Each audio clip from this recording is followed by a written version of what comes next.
Start by creating a GUI project.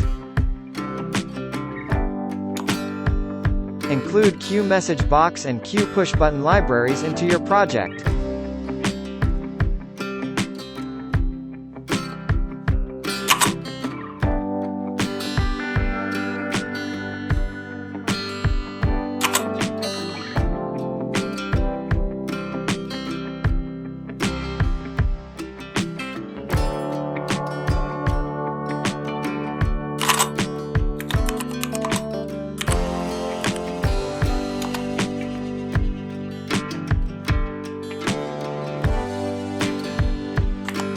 Create two QpushButton variables.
Now we'll add functionality to the buttons. But first, we have to make sure the message box is executed.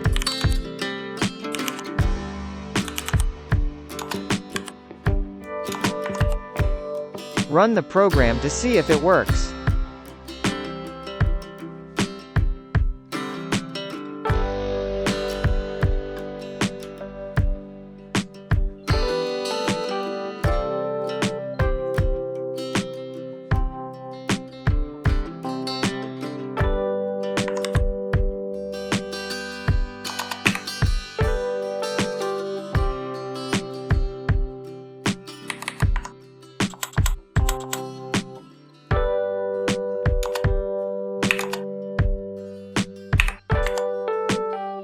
These if statements will basically check which button was clicked.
Now to make the message box more appealing.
For the icon, you can use built-in icons within Qt or use your own images.